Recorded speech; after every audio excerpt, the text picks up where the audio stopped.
As a father to two young children, I know the feeling of being overwhelmed, of feeling like you're not measuring up to expectations, the expectations of others, the expectations of your kids, maybe your wife, and the expectations you have of yourself. Now, the truth is, it's okay to have expectations of yourself. You want to grow. We want you to improve. We want to become dads making a difference. The issue lies with men. We often will, when overwhelmed, shut ourselves in. We will close ourselves off and say, I can figure this out on my own. And the truth is, you won't be able to figure it out on your own. We need help. We need guidance, accountability, a brotherhood. Well, my guest today is Seth Studley. Seth is a licensed marriage and family therapist for over 15 years. He is a high performance marriage coach and host of the Anatomy of Us podcast, where he and his wife share and create resources that they wish they had in their own marriage. And Seth is going to share with you a fascinating story of how he went from traveling musician to therapist. And you might think that's quite the change, and it really is. But it comes back to a moment in time where Seth's wife, Melanie, actually gave him a black eye. He's going to tell all about that and how that turning point in their marriage set him on a path to become a therapist, to help men in their marriage and to help men become better fathers. So you're going to learn how to balance maintaining a wonderful marriage while also being a good dad. He's going to help you understand the concept of family origin and how that impacts our role as a father. And you're going to learn how to deal with being overwhelmed as a dad, because we all get there. I'm excited for you to hear this conversation. My conversation with Seth Studley starts right now.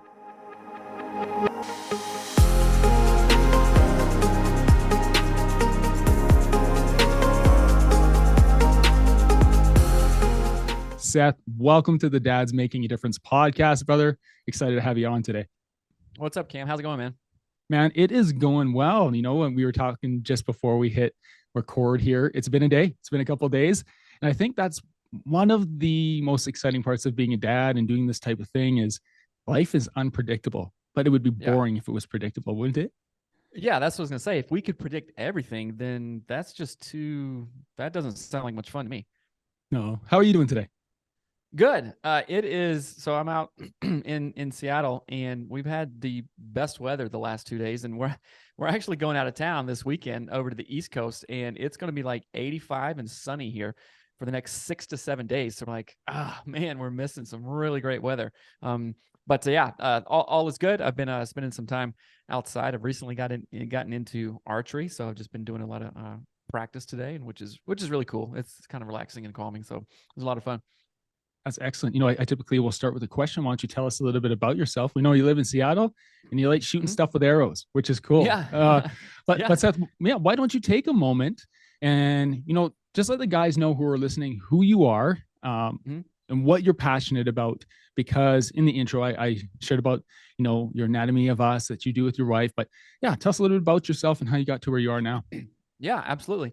First of all, thanks for inviting me on the show. It's going to be a good conversation. Hopefully we'll help some dads out in a good way. But yeah, my name is Seth. I'm a licensed marriage and family therapist. I've been practicing in private practice and agency work for close to 15 years now. But way before that, I am from South Carolina, born and raised there, grew up there, moved out to Seattle when I was around 24 or so. And I moved out to Seattle to pursue a music career. I play drums, and me and my buddies moved out here. We got signed to a record label, did some touring, all kinds of stuff, and then quit the band and met Melanie, and then did my graduate work out here. But Melanie, my wife, of course, is my co-host on an Anatomy of Us podcast.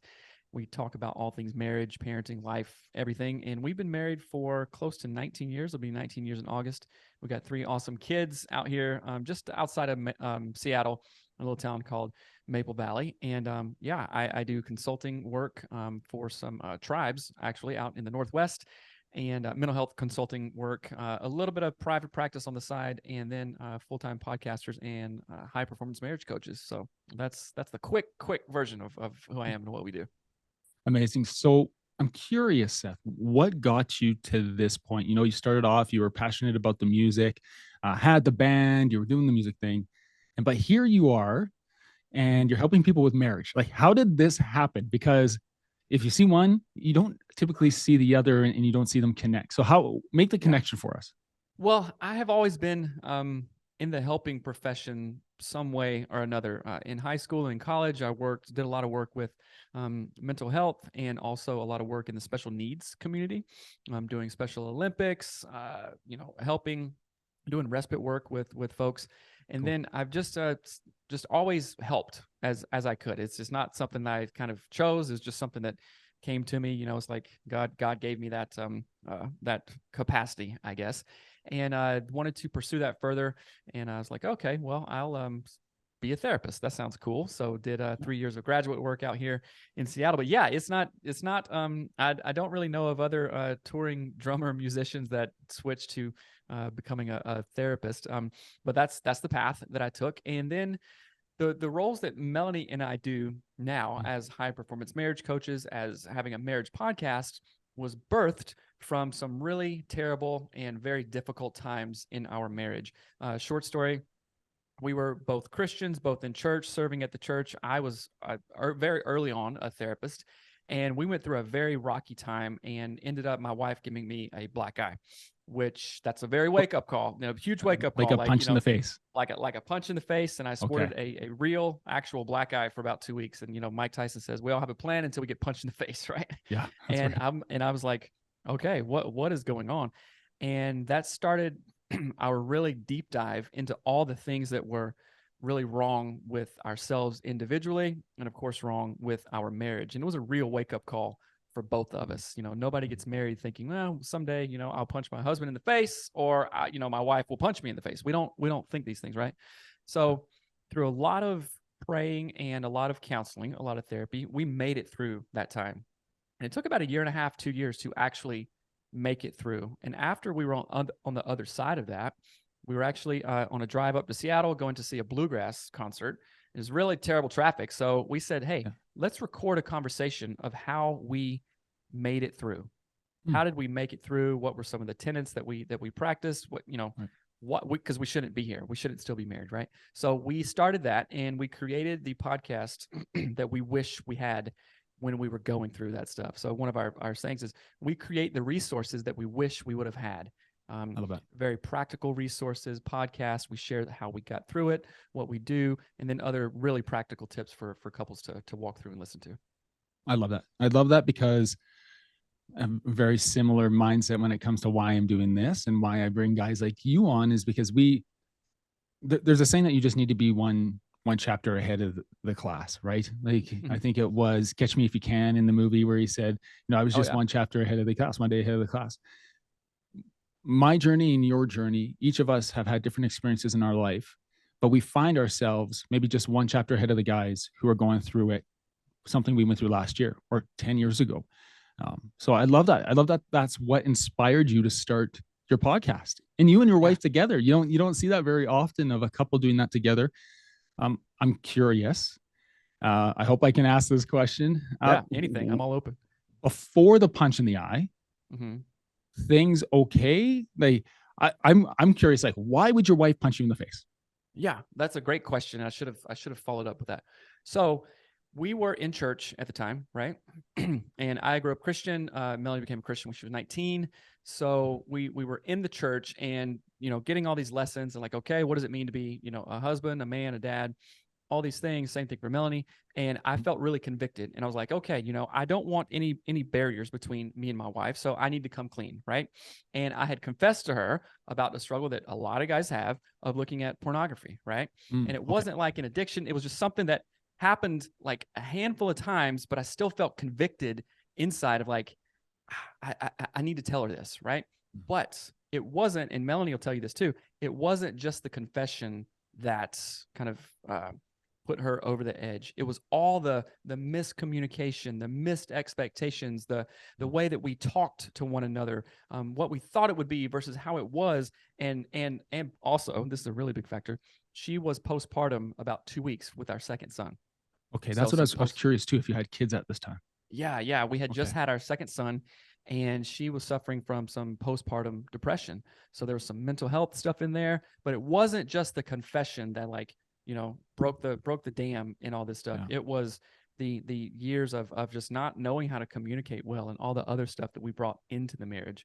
But, and this sounds odd, but that was one of the best things that could ever have happened to me and our marriage. Of course, when you're going through it, you don't think that at all. Doesn't feel You're like, that oh way. my gosh, this is the worst. I would not wish this on anyone. But we wouldn't have our third child. We wouldn't have over 500 episodes of our show, not a thriving coaching practice. We wouldn't have any of that had she not punched me in the face, which sounds really weird, but it is true. So yeah, that was the reason.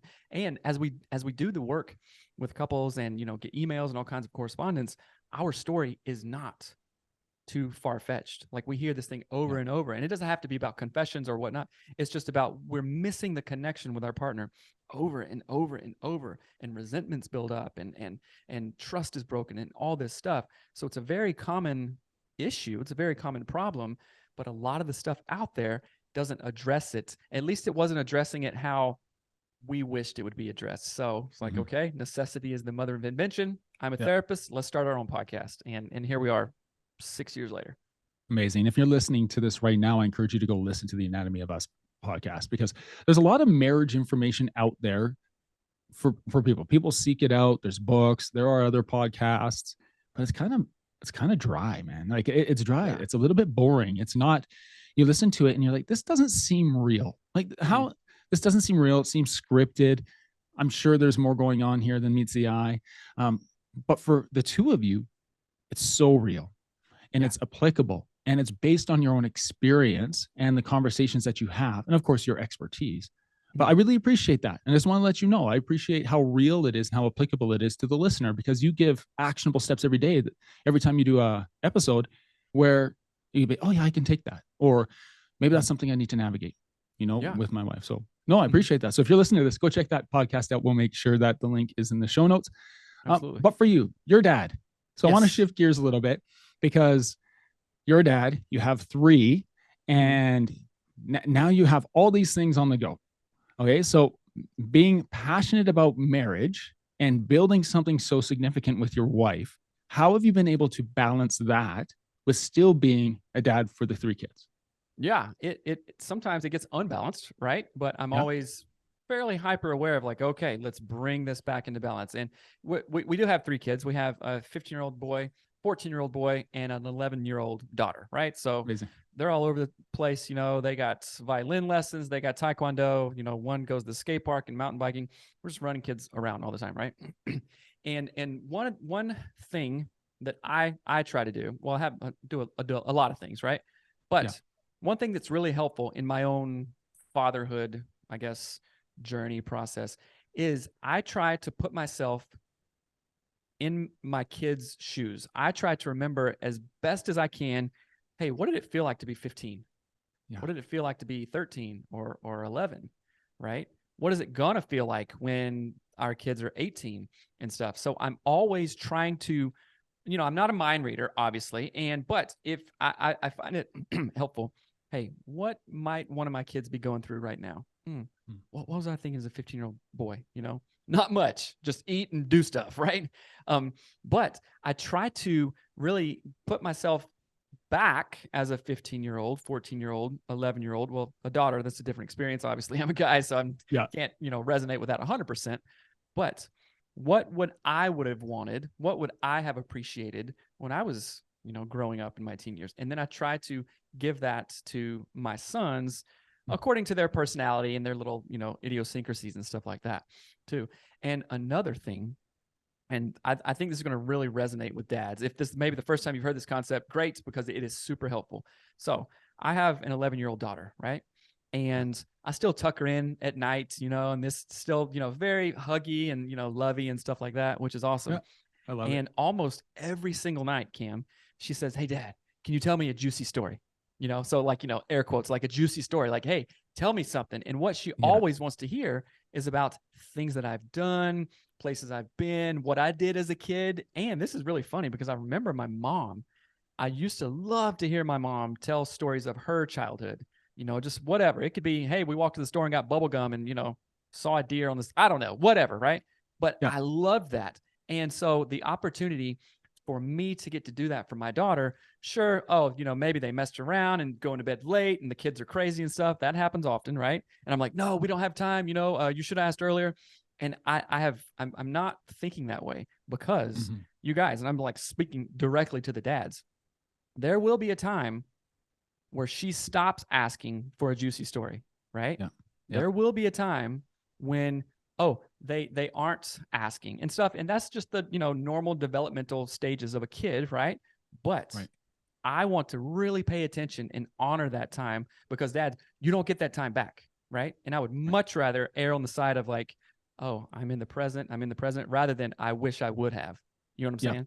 So that's one thing that's so powerful. If we can grasp that concept, it is very, very powerful. Yeah. You're speaking my language, man. Hey guys, I wanted to take a moment and talk about our community of DMD brothers in the DMD Mastermind. We are men who help each other to stay focused and intentional in our pursuits of personal, professional, physical, financial, emotional, and spiritual growth. We are a community of men who bring courage, wisdom, and transparency to unfiltered conversations that challenge us to be more impactful men, to be dads making a difference.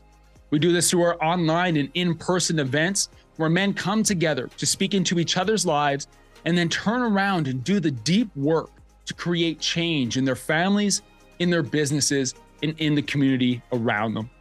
If you are wondering if this community might be right for you, you can find more information on the DMD Mastermind, and you can also book a call directly with me at dmdmastermind.com.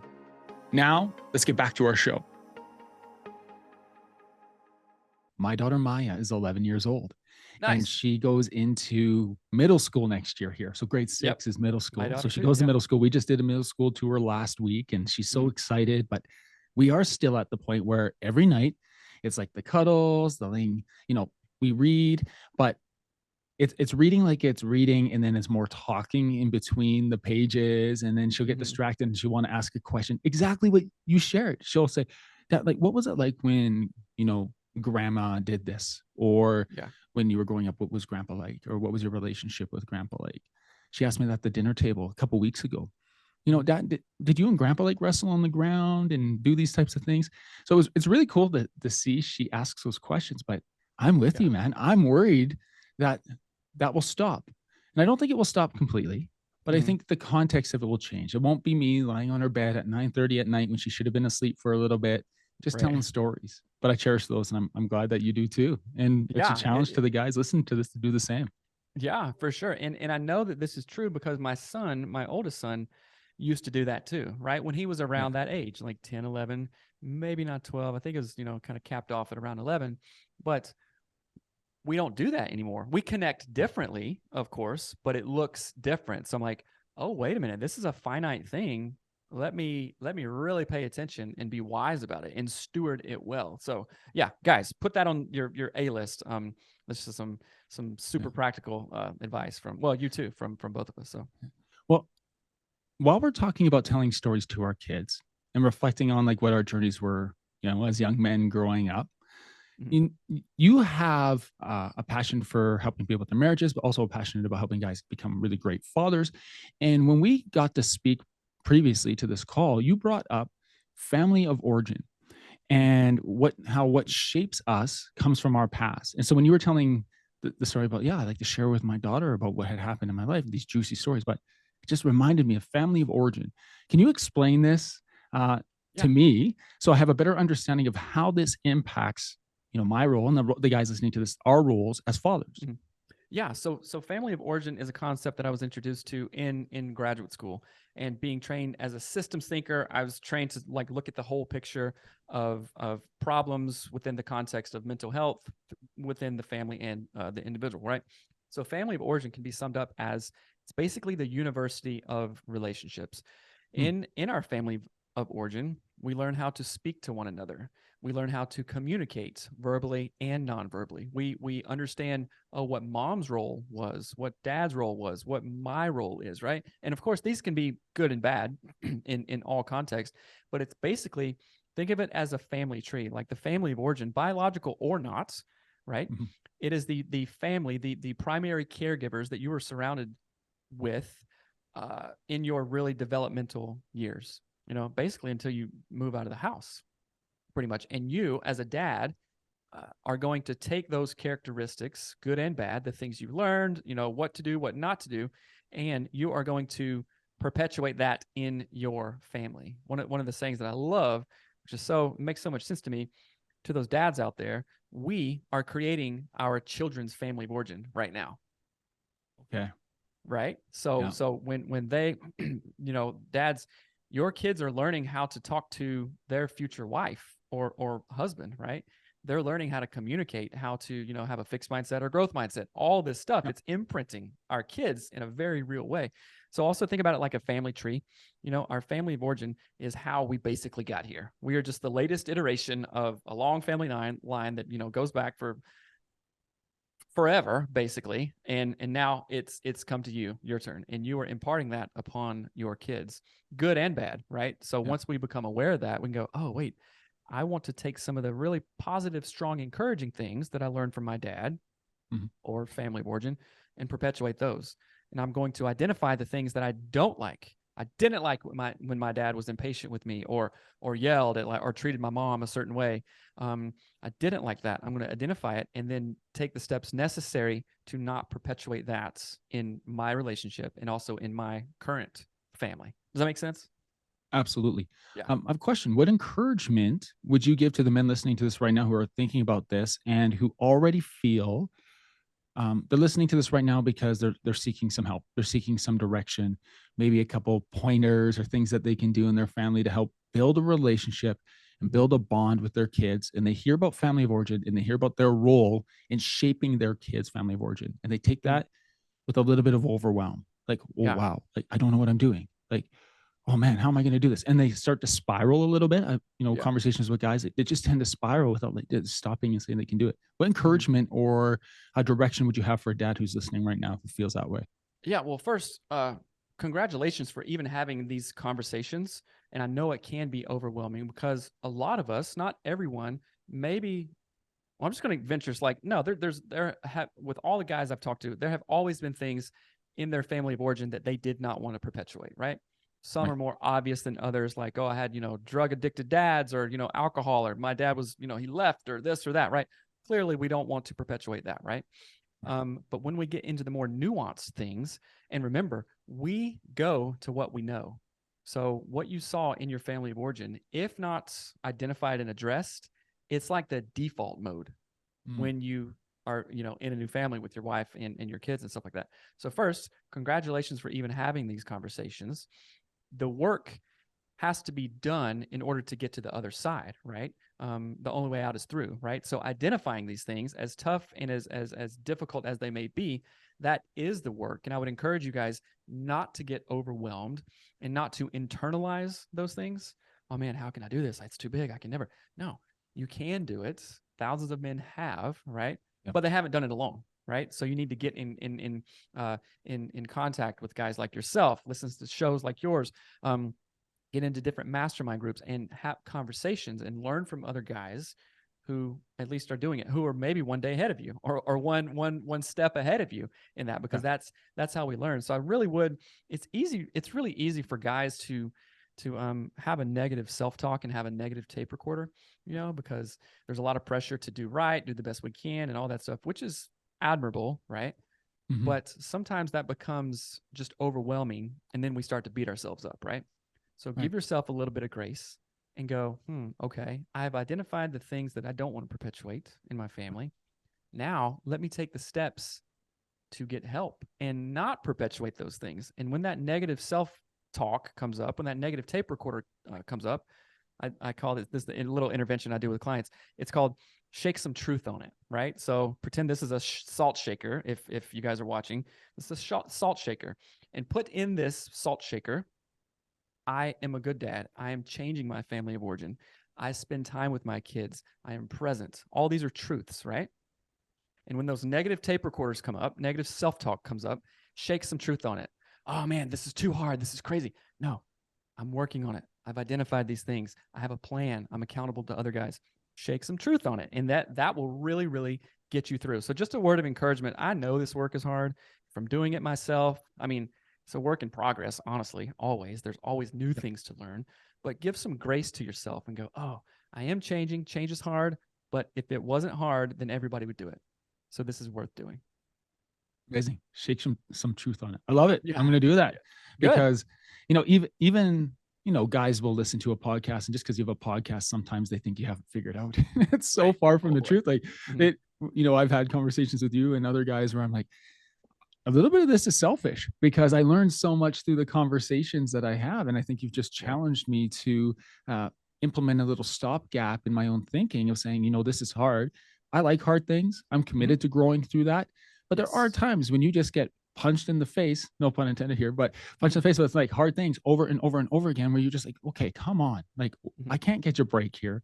This is a little bit overwhelming, but to shake some truth on it and know that even the process of thinking about it and vocalizing it and surrounding yourself with, I like what you said, surrounding yourself with men who can support you in that. Like that is such a huge step. That's such a huge step. I mean, a couple of verses in the Bible talk about like, a cord of 3 is stronger than 2, or, 2 is better than 1 kind of thing. Right. And we say this to coaching clients often. If we could have done something, whatever it is, something hard, pick up a giant couch, take it out, 4 stairs of flights by yourself. Flights of stairs by yourself, or do the emotional work. If we could have done it alone, guess what? We would have done it by now. Yeah. Right. But sometimes we can't do things alone. And guys, we like to white knuckle it and, I can do it. And so, but sometimes we do that so much to our detriment. And we go, oh man, I've wasted a couple years just trying to do it alone. Right. And if you could have done it alone, you would have done it by now. So a wise man, a wise dad goes, all right, I can't do this. There's no shame in that. In fact, that's a strong thing, right? Having the wisdom to identify what you can and can't do. I need some help on this. If say that you were moving, right? And you had like a couch or a giant TV, and you're just struggling, maybe going to throw your back out trying to get this crazy couch, out this door and down the stairs and stuff like that. That just wouldn't be a smart thing to do. But you give me a call. Hey, Seth, can you come over and give me a hand? Yeah, no problem. There's no shame in that. Oh, Cam, you can't do it by yourself. What? No, there's no shame in that. But a lot of times guys don't do that, and they have that negative self-talk going on, right? That stops them from making progress just because we don't want to ask for help. Right. And you have lots of conversations with men. And I'm curious that, when men come to you, what are they seeking? Like, what are they looking for? That's a great question, Cam. Let's just say in the context of dads, right? Yeah.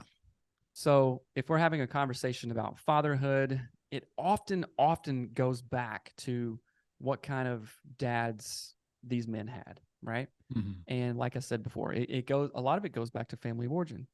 And I didn't learn how to talk to my wife respectfully. My dad didn't spend time with me. He was always gone, things like this. My dad was shameful or super judgy. How do I not perpetuate that in my family? Right. Yeah.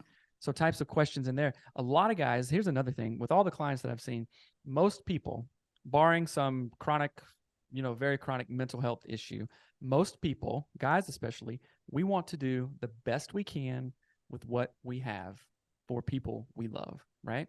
Love that. And so like when guys come to me, like joining the mastermind or doing coaching, guys are in search of tools.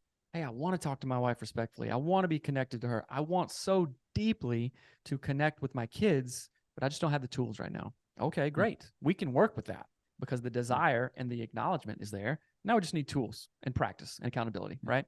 So a lot of guys come to me in that way. I'm having trouble with my, say, 9-year-old daughter, right? She won't do what I ask. She won't sit at the table, this and this and this. And oftentimes, kids screaming and crying, we call that emotional dysregulation, right? Yeah. And sometimes us dads come in the picture and go, oh, well, this is how it's going to be. And, basically, shame to say it, kind of making the situation worse, right? Yeah. We're pouring gas on the fire, right? Because you can't, and I'm getting to a point here. This is what a lot of conversations that I have with my dads in my groups. You can't regulate a dysregulated child if you become dysregulated too. Yeah. Right. And there's these things called mirror neurons, like mirror imaging neurons, right? Like if you and I are having a conversation, I smile. What are you going to do? Most likely smile back. We're having a conversation, right? Kids are no different. So if a kid is crying or being disruptive or whatnot, obviously there's something going on, right? Right. You, as a dad, have a lot of strength, have a lot of calming power, but first you have to be calm yourself, right? So as the subject of being a dad with kids, I often go, okay, you have to have it first. You have to go into that situation calm as possible, put a different hat on. You're not getting home from work. You're not like business dad, entrepreneur dad here. You're dad, right? You're dad mode. So what hat do you need to wear to serve your kid the best? And for some folks, that's just like, ooh, light bulb kind of moment, right? Because maybe that wasn't modeled when we were younger, but we had those conversations and learned the tools and stuff. So, hey, your kid is basically almost going to do what you do, right? So if they're yelling and you're yelling them back, you're just going to amp it up 100 times, right? But if they're yelling and you show empathetic listening, reflective listening, calmness, their mirror neurons in their brain are going to reflect that back to you. And then we're going to simmer everything down. And then you can have a conversation. Oh, and then figure out, oh, they were bullied at school that day. It's not like they just don't want to eat their food and, messing around at the table. They had a bad day.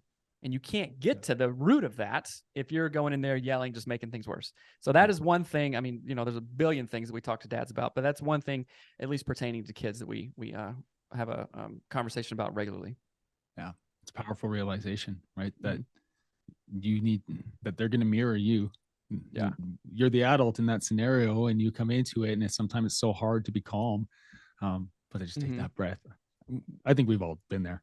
We've all take that breath and just say, sit over there for a moment, and you breathe through it. Chill out, gather your thoughts. Yeah. You have an opportunity and a privilege to, work with men through so many things, with marriage, with being a dad, professionally. For you, you mentioned getting the tools. What is something, Seth, what's a tool that you've added to your toolbox lately, or what have you learned about fatherhood lately that's impacted you? Yeah, that's a great question. But before that, like we have to have the desire, right, to want to improve. And I'm sure your listeners, because they're listening to a show, they have that growth mindset. They have that desire to be the best dad that they can be, right? And recently, we were just on a show before this, and the host was talking about a concept of fierce empathy, right? And it's a really, really cool concept. But being empathetic, showing empathy, like I said before, putting yourself in your kids' shoes when they were maybe 12, 13, 14. Oh, what did they need? What did they need at the time? And I'm saying that to kind of like tee up this concept that I learned a while back, but it's really important, right? And it's been a great tool that I've been able to use with my kids. It's called, and this is connected here. It's called reparenting, right? So, reparenting is the concept of, we're an adult now, right? Grown man, going back when you were 15, 14, whatever it was. And if you didn't get something at that age from your father or mother or family of origin, what other person in the world knows better than what you needed than you, right? Like the mature adult version of you, oh, when I was 15 and I was going through that thing, whatever it was, I wish my dad would have, fill in the blank, right? So you have the power. It's an exercise actually that I walk through clients with. You have the power to go back and reparent and give your 15-year-old self what you needed, right? So how do I use that as being a dad now? First, I have to go get it. If I wanted to give you $1, but I had $0 in my pocket, no matter if I had the strongest desire in the world, I cannot produce $1 to give to you, right? So you can't give what you don't have. So by doing that practice, having that in your toolbox, you are setting yourself up for success to give your kids what they need. And of course, kids have different personalities and everything, so it's not going to be exactly what you needed, clearly, obviously. But as a present and good dad that's paying attention, you're most likely going to know what your kids' needs are, right? So using that practice of reparenting, first go getting it yourself, and then being able to insert yourself into the mind, the world. What is your kid thinking, right? So just that little simple tool can be really, it's like a gift that you can give to your kids. You know what I'm saying? Yeah. It's like dads have the opportunity to really give what they may have not received growing up. And it's not it's not like a lamenting thing. I'm so sad that my dad didn't do this or whatnot. So it's not any of that. It's like, oh, wait a minute. I actually have this God-given opportunity to give my kids what they need, more than just food and, a warm bed at night, of course, right? Which obviously those are good. Those are clear responsibilities, but the emotional piece, right? And when we can think of it that way, what a gift. What a gift we can give to our kids. So just using that tool, like I'm again, this isn't just a one and done tool. Like, oh yeah, I did this exercise. Okay, cool. Use it with my kid. It's a constant reminder, just like going to the gym. Oh, I went to the gym, once. I'm good. Thanks. No, it's a perpetual state of improvement and constant maintenance. I love it. Fierce empathy. Yeah. Right. You would hear fierce and empathy separate. You may have a different understanding what those words mean, but you put them together. It's impactful. What an impactful practice as a father to to practice that and use that as a filter in your actions, your conversations, and how you navigate things with your kids. Thank you for sharing that. Yeah, that's not my idea. Of course, it was. The guy's name is David Waldy, who maybe I'll share an introduction. He's a great guy. But yeah. Well, thanks for sharing. Seth, right now as a dad, what is an area of growth that you're excited about or that you're diving into right now? An area of growth as a dad, I would say, kind of like I was saying before, knowing that these times in my kids' lives are fleeting. They're only going to be 15 once, 11 once. There's a finite amount of juicy stories, right, that my daughter is going to want to hear. So don't let things that are inconsequential, like work or emails or this or that or whatever, get in the way of those. Right. So that's one thing that I'm really making myself aware of, and really spending time with kids. Like, okay, my kid likes to do mountain biking or skateboarding or practicing violin or classical music or taekwondo. And these are actual things that all three of my kids have a range of. So let's make it a point to pour into that and ask questions, be curious. Hey, what are you doing? What's going on? And support them in that. It's like, okay, they have no matter what our kids get into, like, hobbies or different pursuits and stuff, they're giving you, like, they're kind of over here standing, waving their hands like, hey, I'm naturally interested in this, and it might not be something that was on our radar. Like, well, I played soccer and I want you to go to soccer and this is how it has to be. No, they're waving their hands. Hey, I like classical music. I like violin. Okay, let's get some violins. Let's go to lessons. Let's support you and your orchestra stuff, right? So dads really pay attention to that, because it may not look like their preferences or like pursuits or stuff like that may not, your kid may not be the star quarterback like you were. Okay, that's fine, right? But what else are they kind of waving, like hypothetically waving their arms in the air saying, hey, I like this. I like this. Okay, that is an entrance point for you to bolster your relationship with your kid. And I just want dads to not overlook that, because it's really important. Yeah. Thanks for sharing.